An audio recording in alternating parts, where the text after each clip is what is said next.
The signs are everywhere. If you're a middle-aged man, you probably know a peer who has killed himself in recent years, at least one. If you're a parent... I have a male with a self-inflicted gunshot wound. Callers advised negative signs of life. A male possibly committed suicide, still has the pistol in his hand. Every year, nearly 45,000 people in America die by suicide. That's over double the number of homicides. In the last 20 years, suicide rates in most Western countries have fallen, but in the US, they've gone up by nearly a third. And there's one particular group of Americans causing the spike in numbers: white, middle-aged men. Russell is 63 and has lived in his family home for the last 40 years. He's suffered with depression for decades. A few years ago, he was determined to take his own life. I just ran in here and I took the shotgun out, and then I looked at the dog and said, what am I going to do with the dog? And then I started putting another shell in the shotgun, because I thought I'd have to shoot her too. And she gave me this look that just said, what's going on? And I just said, I can't do this. I can't do this. What was going on in your life, Russell, that made you feel like you wanted to take your life? I mean, at the time I was alone. Alone? Yeah, it was just me living here and one dog. And loneliness can be kind of a terrible taskmaster. This is a tough country to live in. I mean, if you're not a competitive person, and I'm not, it's not easy. The Americans like a winner. They don't like people who aren't winners. All our lives we're given this false notion of American superiority, that we're supposed to be superhuman.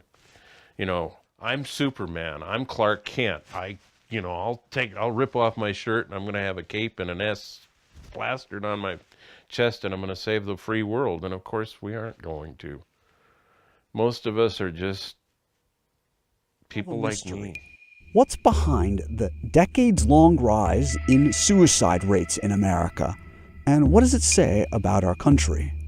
In every state, in prime age whites, deaths from suicide went up between 1999 and 2016. But we think it's a real sign that something is not right. Husband suicide. He just carried this tremendous guilt for everything, for our son doing drugs. Then he started getting depressed, and then my husband took his own life.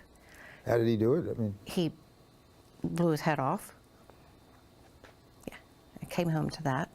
Best friend Marcy Connor's husband also killed himself. And my husband actually had a G-tube in, or feeding tube in, and poured alcohol down his feeding tube until he died. In the last 20 years, suicide rates for white middle-aged men have skyrocketed, whilst those for Black and Asian Americans haven't changed much. Just south of the camp is the largely white county of Missoula, where there has been a 50% increase in suicides in the last 5 years. That sense of self-sufficiency, and that you ought not rely on really anybody but yourself. And as boys were taught from a very young age, man up, toughen up, you don't cry. Well, when problems compile to a point that you can't shake it off, and there's no way in hell that you're going to have a conversation with another adult human being about how miserable you are, your options start to narrow considerably. One of the things that intrigues the researchers is that it seems to be a North American phenomenon. This is where the comparison with Europe is very important, because you don't really see deaths of despair. Though in Southern Europe you do see really high unemployment, particularly for young people. We're not talking about unemployment here. It's much more to do with these, things that you would correlate with the spiritual crisis. The Europeans are not killing themselves the way that the Americans are. They've lost jobs. Technological change has come to Europe.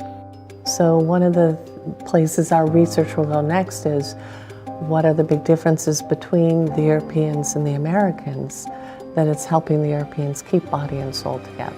Decent in Case offers some theories. One, the breakdown of families. The things that make people want to kill themselves or lose the meaning of life are to do with things like your marriage has never worked out. You know, you don't know your kids anymore. Guys talk to each other about their problems. No. No? In general, no. No? Okay. At least none of the guys that I know. White guys have had it pretty good for a long time, but some of the edges are being nipped at. If I'm not the boss, who am I? If my boss... The Spirit of the Lord is upon me, to preach the good news to the poor, to restore sight to the blind, to heal the brokenhearted, and to set free those that are in captivity. We cannot let this epidemic stand. We cannot walk by as though it's not happening.